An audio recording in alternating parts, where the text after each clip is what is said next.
Welcome to the Ignatius Press podcast. I'm Andrew Petiprin, and I am joined today by author David Pinault, who is Emeritus Professor of Religious Studies at Santa Clara University. He's the author of numerous books of nonfiction and fiction, including the novels Providence Blue and Museum of Seraphs in Torment.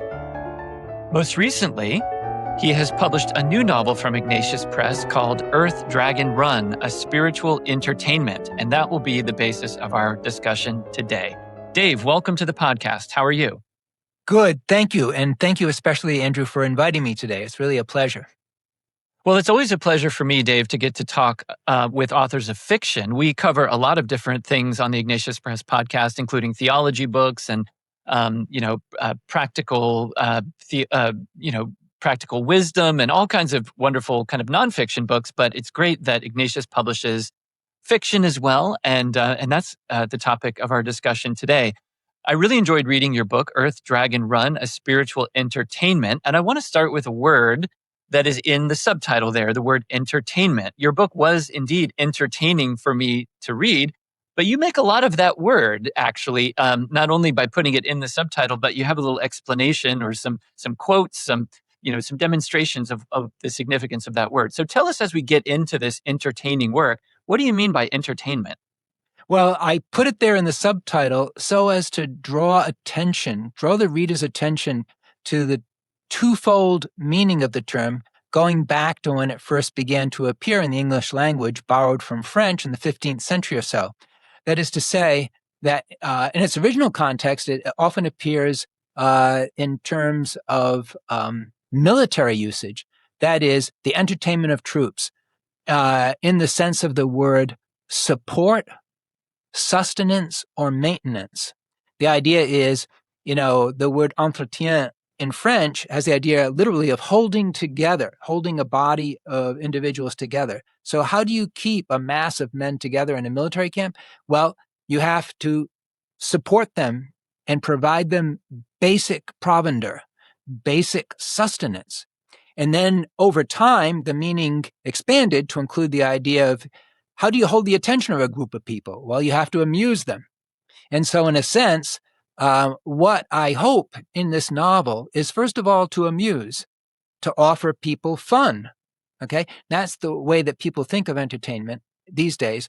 But at the same time, I'm hoping that my novel, by addressing certain themes that we'll be exploring this afternoon, will also provide sustenance, a source of nutrition, if you like, to sustain people in the kind of, well, let's call it spiritual combat that I think all of us are engaged in, whether we're conscious of it or not.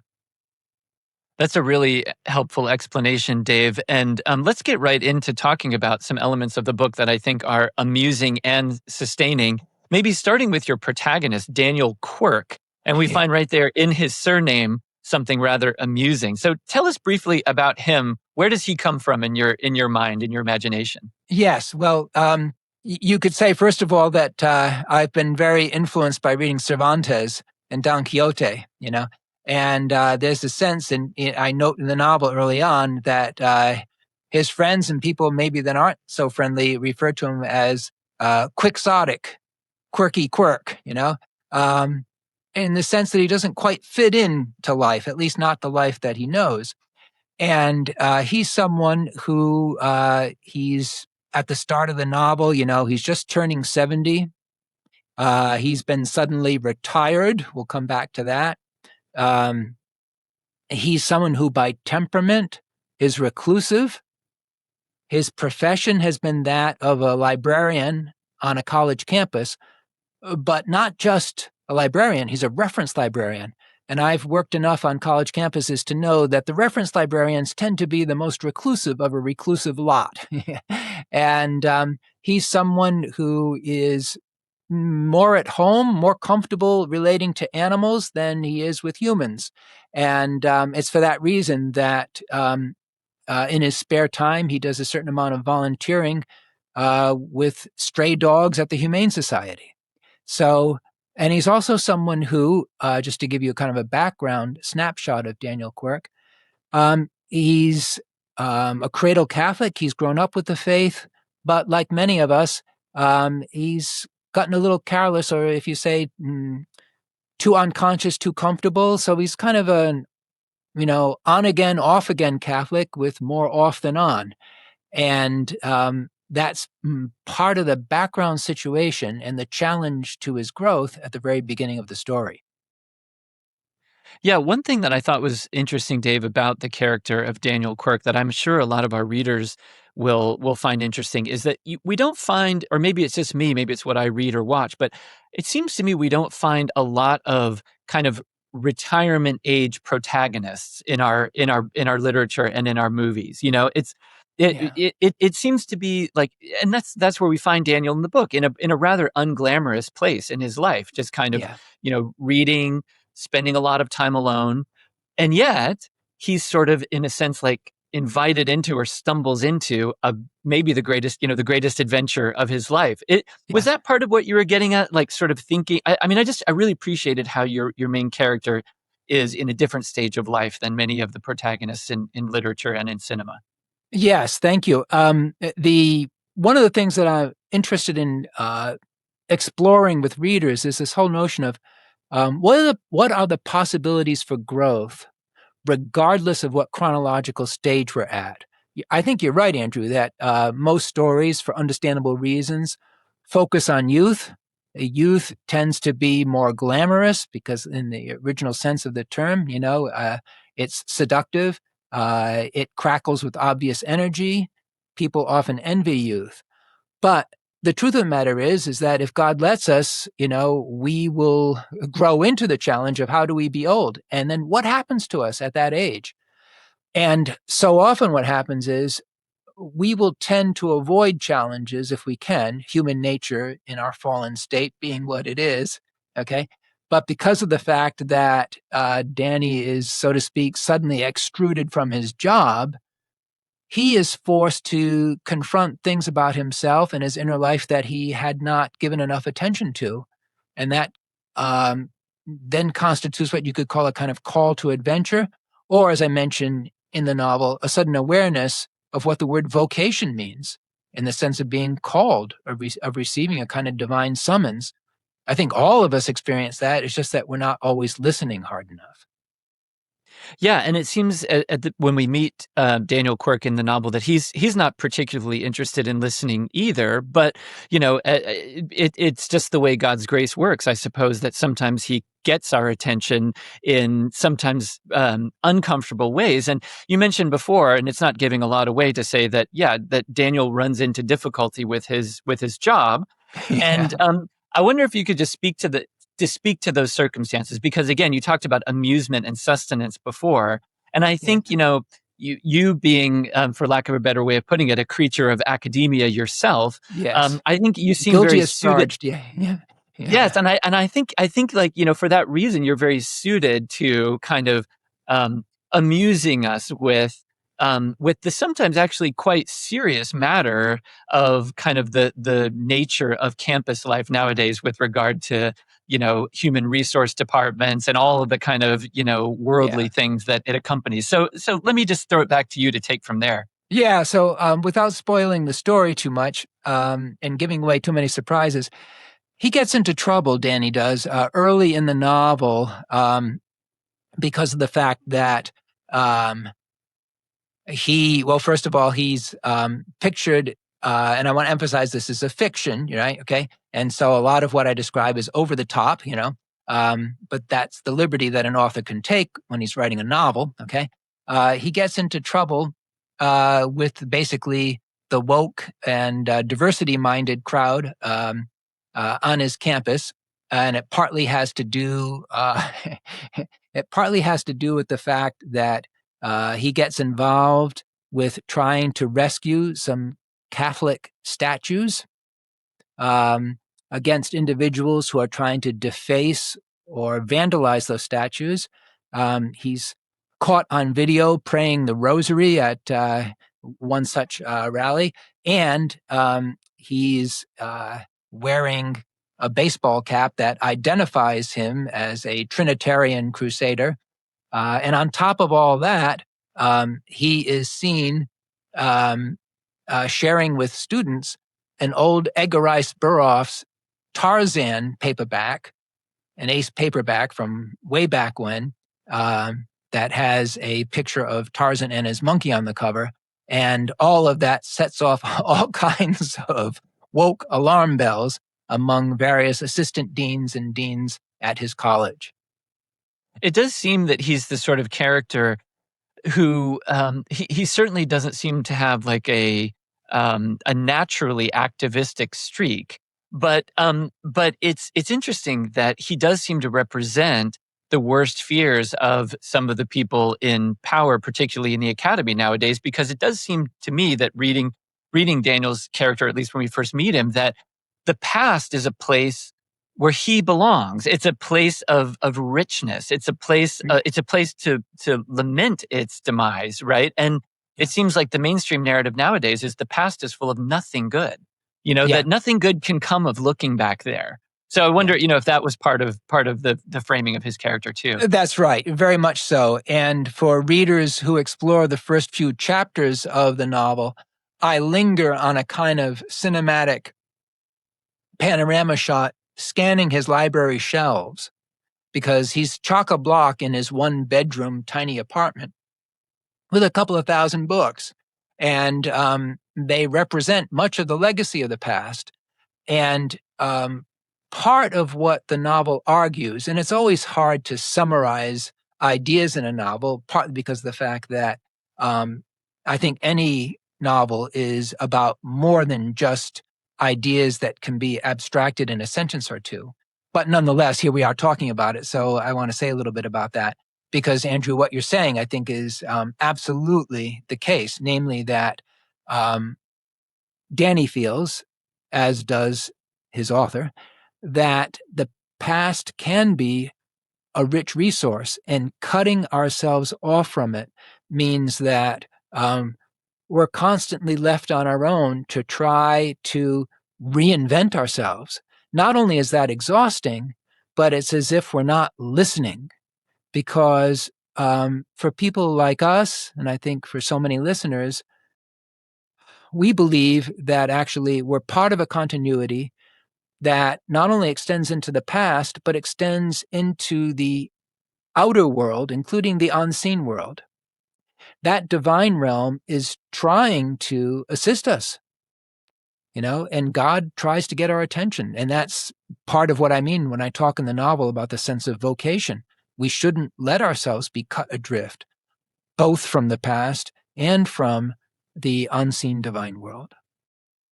Yeah, very well said. And one more thing about the character of Daniel Quirk that might be a good bridge to where the real action starts to take off is he's a complex character, because although he certainly is a Western man in so many ways and loves Don Quixote and all of this sort of thing, he also late in his life becomes fascinated with China. And so it's not that his sort of interests, his academic interests or intellectual interests are sort of narrowly focused on his own culture. He's a genuinely curious person.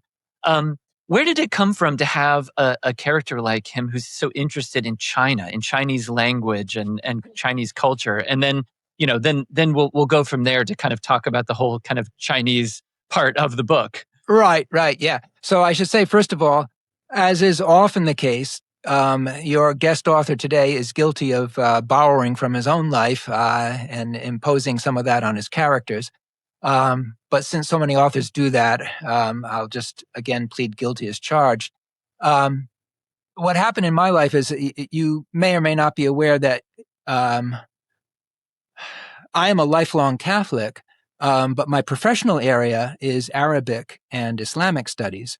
And I'll also say, for the benefit of listeners here, that my experience of living and working in Islamic societies has served over the years to deepen and strengthen my faith as a Catholic. And I've talked about that in other books of mine, like The Crucifix on Mecca's Front Porch. Anyway, one advantage to being in the field of Islamic studies is it gives you license to travel worldwide. And I started off in the Middle East in Arabic-speaking countries, but over the course of years, I became involved in studying relations between Muslims and Christians in Muslim Southeast Asia, especially Indonesia. While I was in Indonesia, I met a Muslim animal rights activist who invited me to be a volunteer at his rescue center for animals in the jungles of East Java. My first reaction was to say, no, I'm too old to live in the jungle. But he talked me into it.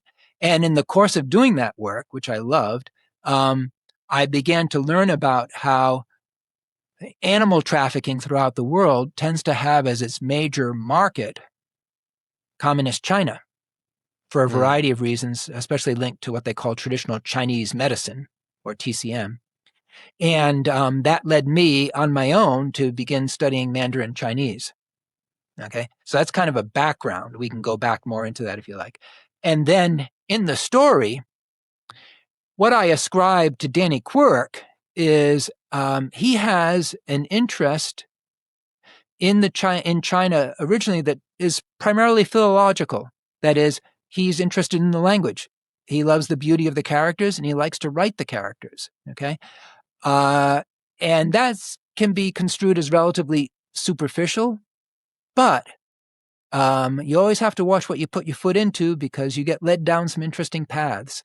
And in his case, what it's going to do is it leads him as a first step to acquire a tutor in San Francisco's Chinatown, which I describe, and it's an actual site that I have visited, the Tin Hau Temple. He meets Wang Laosha, his instructor, and that's the first sort of alarm or wake-up call. It's this first step in beginning to realize there are issues in the larger world he's been scarcely aware of, but that he's about to get a very abrupt introduction to. Yeah, and let's transition to that.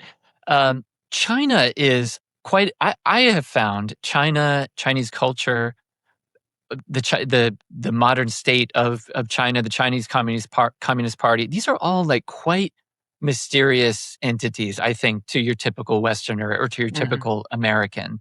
And something that you draw out in the book after you lay the groundwork for Danny Quirk and kind of the adventure that he's going to end up going upon, we meet these young Chinese people. One young man is kind of an up and coming member of the Chinese Communist Party, a kind of bureaucratic type, and we also meet this young woman who is kind of a dissident. I guess just generally speaking, what through your novel would you mentioned before kind of the amusement and sustenance, like what by way of sustenance would you like to kind of try to impart to Western readers about like what to make of China? What really, what's going on there? Yeah. Well, of course, this is a very complex, very worthwhile question. And we can only begin to touch on it here. But let me give you a few impressions based on my own work. First of all, I would note that on the one hand, with China, you have an ancient civilization which for a long time was accustomed to thinking of itself as the middle kingdom, meaning at the center of the earth, and everything in the rest of the world is tributary to it. The natural position for China, and this was a cultural feeling for many centuries, is that China's civilization was obviously superior. The rest of the world was barbarian, and the rest of the world should be in a relation of paying tribute to it. Then it went through a period of decline, and what is still remembered with resentment today as the century of humiliation. The CCP, the Chinese Communist Party, usually dates that to the first Opium War, fought with Great Britain in around 1842 or so. And much of what the Communist Party General Secretary, sometimes referred to as president, but more accurately, the Communist Party General Secretary Xi Jinping alludes to quite frequently, is rejuvenating China by reclaiming its status, okay, not only as a great nation, but really as a kind of world sprawling empire. And one reason why that is such a concern to me is that even though Xi Jinping likes to talk about the inherent superiority of Chinese culture, nonetheless, without exactly acknowledging it as such, he makes heavy use of what I would call a European import, Marxist thought, especially in the form of what the Chinese Communist Party constantly refers to as scientific atheism. And if you're a member of the CCP, the Chinese Communist Party, you are expected to subscribe to this notion of scientific atheism.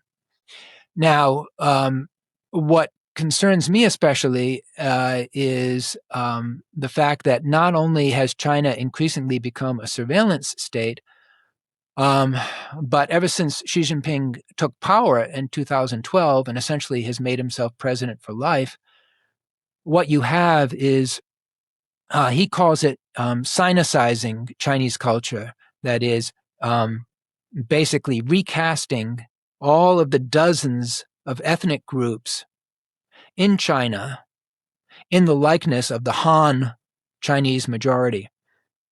And so what that has involved is not only suppressing any signs of independence on the part of the Tibetans, the Uyghur population, the Mongolian population, the people of Hong Kong, and now increasingly the people of Taiwan, who regard themselves really as a separate national entity.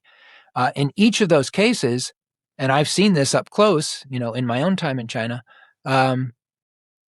what the CCP is doing is also attempting to suppress not only religious worship, but even what I call freedom of conscience. And more and more, in fact, I was just reading about this recently, that China is making use of artificial intelligence not only to monitor people's behavior, but to try to anticipate what they're thinking, so that if in any way they deviate from what the Chinese Communist Party wants, their actions and their thoughts can be nipped in the bud. And that's a tragedy in its own right for anyone who has any experience interacting with people from those populations.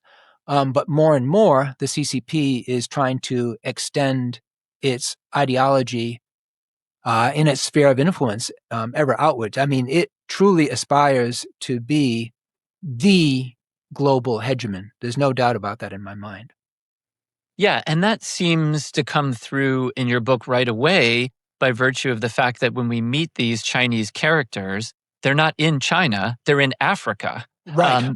They're and they're, Chinese mining interests. And I mean, essentially I just think reading this book, I think your typical American or Westerner just doesn't tend to think about kind of Chinese imperial ambitions, except maybe in as much as they feel like they have claims to Taiwan or whatever that may be. But as you say, I mean, this really comes through in the book that it's not just about controlling their own people, but it is about sort of world domination to some degree without sort of maybe, without really too much exaggeration, right? Yeah, there's no exaggeration involved, Andrew.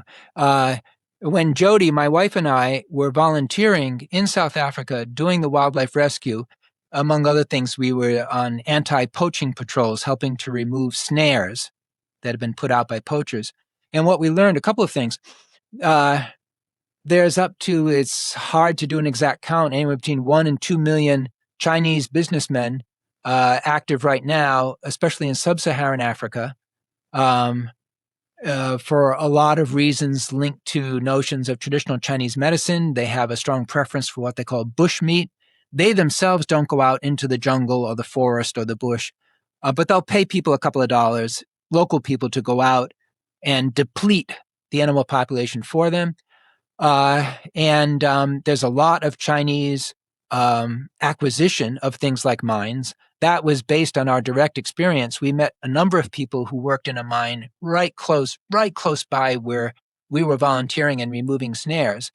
And what I described concerning conditions there were based on interviews that we conducted with people who worked there, who told us that before, when the English or the Australians or so forth had owned the mines, There was much more awareness of safety and much more of a budget, for safety gear, helmets and gloves and boots and so forth.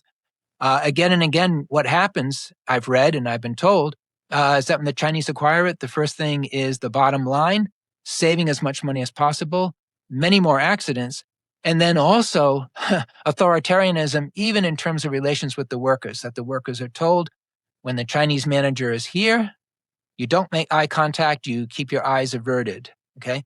If you want to say something to the manager, you raise your hand first, okay? Deferential attitudes at all times.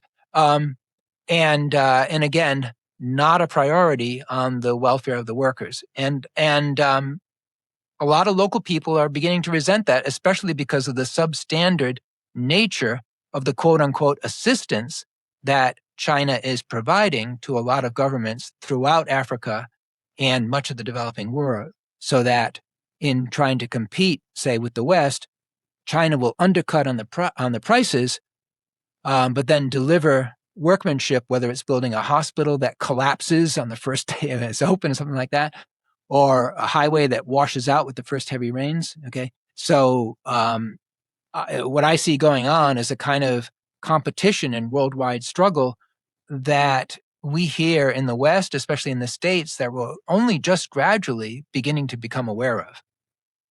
Yeah, and it seems like, and this comes through in the book, that there's a kind of even worse expression of paternalism, maybe than what Western nations, much worse than even kind of the worst caricatures of what Western nations were accused of during earlier eras. Yes, yes, and I can Yeah, speak to that. I mean, in fact, I was very struck by the fact when we were volunteering in South Africa, I met a number of people from what today is called Zimbabwe, what used to be called Rhodesia. Some of them white, some of them black. And what was interesting was, for example, in speaking to a number of black Zimbabweans who had come to South Africa for work, two things that they said really stick in my mind that are reflected in the novel. One is the discrimination that these black Zimbabwean immigrants face from black South Africans who, instead of embracing the ideology that you often hear about of Pan-Africanism, instead resent them as competition for labor. And the second thing is that so many of the Zimbabweans have said to me that they they had it much better off when the English were running Rhodesia. They said, we didn't have all the equal rights, but we did have access to education. We had stability. There was enough to eat. And the so-called liberation movements at the time of Rhodesia, which were receiving support from places like communist China, by the way, okay, it turns out that China was simply interested in installing puppets, essentially, with no real concern for the welfare of the local population. yeah. That I think that readers who pick up the book will find all of that really illuminating, and it will it will encourage them to go and learn more about kind of the state of play with regard to a lot of this stuff. I want to talk about the church and the faith a little bit, and how you depict it in the book. You spoke a moment ago about how in the strategy of the Chinese Communist Party, there's no room for anything other than the kind of official scientific atheism. And so we hear tales, obviously, in the West of the persecution of Christians in China. But what are you trying to say about those kinds of issues in this novel? Well, first of all, I think it's very important for us in the West to be aware of what's going on. I think that one thing that is all too easy to take for granted is freedom of conscience and freedom of worship. That, I think, has not always been a typical state of play throughout much of world history, and today through much of the world. And one of the things that I want to bring out is the fact that what I've experienced so often in my own work is that in countries like China,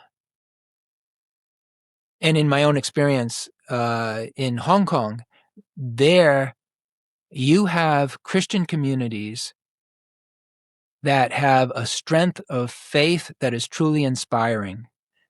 And the first characteristic that as an outsider I notice is they do not take for granted what a great gift it is to be able to attend Mass. They don't take it for granted.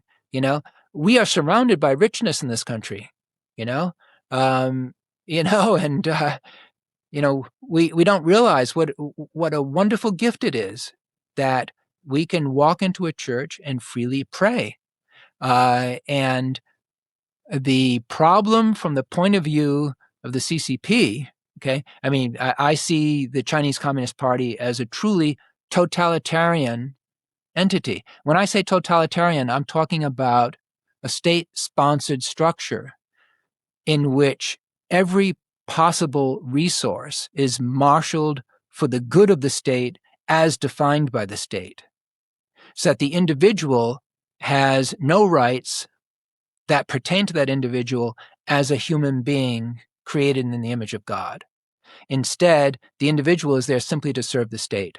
And so therefore, the attitude of the CCP is, basically, it does not want to have anything that you would call a civil society. By civil society, I mean free gatherings of people independent of a governing structure. Because the CCP regards any entity in civil society as competition. And the CCP is savvy enough to realize that the whole notion that a person has an immortal soul and that our souls are answerable to God, that creates a structure of what the CCP sees as competition. And that competition has to be suppressed. And so one of the things that I want to do in this novel is to make people aware, first of all, what a gift that we have here in the West, that we should not take it for granted, and that we should be aware that the CCP in various ways is trying to extend its hegemony for the sake of what you accurately described as world domination. Yeah, and it seems to me that the point then, when we look at and for someone like your protagonist and other characters in the novel who are experiencing, Daniel Quirk, who's experiencing these cultural these cultural phenomena that are so different from the way that we live in America and the West, where he lived in a society where he could for decades take for granted the fact that he happened to be a Catholic and didn't take it all that seriously. It's wonderful to see that contrast, where to be a Christian in a totalitarian situation is necessarily to live a life of sacrifice that requires nothing short of heroism. And that comes through in the novel. Do you want to talk a little bit about that? Yes. And in fact, I should mention here that one of the inspirations for the novel, because I draw freely in the novel, as in all my stories, on personal experience. Several years ago, Jody and I, my wife and I, had the great privilege of going to Hong Kong and being invited for dinner by His Eminence Cardinal Joseph Zen. That name may or may not be familiar to listeners, but Cardinal Zen, he's nothing short of a hero as far as I'm concerned. I would say he's one of the foremost voices of resistance standing up against the Chinese Communist Party in Asia. He's someone who was born in China, in Shanghai, during the Japanese occupation. So we're talking about in the 1930s. And he grew up there and then fled China for Hong Kong when Mao Zedong came to power in 1948, 49. And in Hong Kong, he entered the seminary, became a priest, and then volunteered to serve as a missionary in communist China during the Cultural Revolution. Had a number of experiences there, eventually made it back to Hong Kong, became Bishop of Hong Kong. And you may recall that in 2019, there were peaceful protests against the increasing communist repression in Hong Kong. And Cardinal Zen, who, by the way, is now in his mid-90s, right? Okay. Cardinal Zen was literally in the front lines of those protests, not only standing up literally against communist repression, but also encouraging the young people all around him to keep the demonstrations peaceful. So he was really an exemplary force. Anyways, we had, Jody and I had the privilege of being welcomed to have dinner with him personally. And he told us that the reason that he was willing to meet with us, because I had explained to him that I also work as a freelance journalist. And he said, good, I'd be very interested to meet with a journalist again because of the fact that Cardinal Zen disagreed with the policy of Pope Francis. I'm not sure if you're familiar with this or if listeners are familiar with the fact that Francis had worked out a kind of understanding with the Chinese Communist government whereby the Chinese Communists would be able to nominate who would be appointed bishop in Chinese parishes, and then the Vatican would approve or disapprove. But it was handing an enormous amount of power. And it also undercut the underground church. And this is something that Cardinal Zen felt very strongly about because of the fact that he has experienced it personally as a missionary during the Cultural Revolution. Many people may not be aware that for generations there has been an underground Catholic Church which has resisted absorption into the so-called state patriotic church, which is entirely answerable to the CCP. And what the Patriotic Association is expected to do is to have posters of Xi Jinping and Mao, in the church, and the sermons are supposed to be vetted by the government, et cetera, et cetera. I could go on about that. It's really depressing. The Chinese Communist Party has repeatedly imprisoned, persecuted, and tortured Christians and other minority religious populations. And so Cardinal Zen strongly disagreed with Pope Francis's policy. And and you can find the article that I wrote on the basis of that interview in Catholic World Report. It's available online. But I'll just mention this, that I was very struck by the strong admiration and affection that Cardinal Zen expressed for Pope Benedict XVI. And he quoted from memory, this is a man in his 90s, he quoted from memory sermons and articles, essays written by Pope Benedict, and asked me to make sure to make mention of them in the essay. And it was so inspirational meeting Cardinal Zen, he wound up inspiring one of the characters in the novel.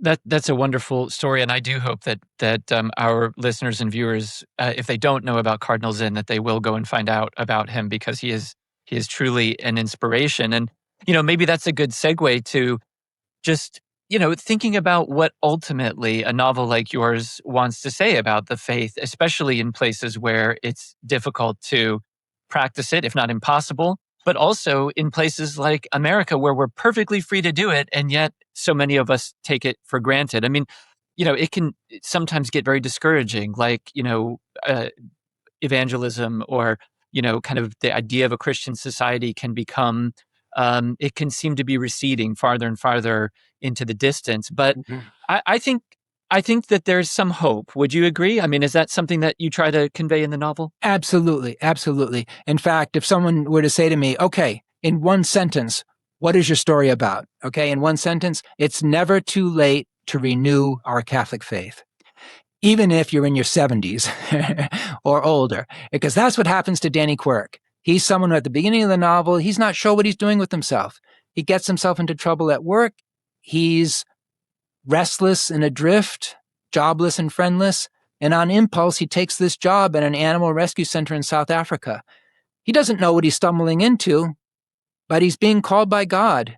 And in the course of that, he makes new friendships. He helps to rescue animals. And he is able to relearn and deepen his appreciation for our Catholic faith. And I like the idea of working with characters in a story who, like all of us, we're kind of stumble bum, okay? But it's possible to grow and develop, and to develop a more steady gait as we learn to be pilgrims traveling back towards God. That's a great exclamation point there. God is not done with Daniel Quirk. God is not done with the West. God is not done with China. God is not done with any of his good works that he has begun. My guest today has been David Pinault. He's written a most entertaining book, and we have neglected to get into some of the really thrilling stuff in it. So please be sure to pick up a copy and find out for yourself and explore some of the themes that we've just begun to touch upon here. The book is called Earth Dragon Run, A Spiritual Entertainment. Again, the author is David Pinault. Dave, thank you so much for taking the time to join me today. Oh, it's a pleasure, Andrew. Wonderful to be able to talk to you.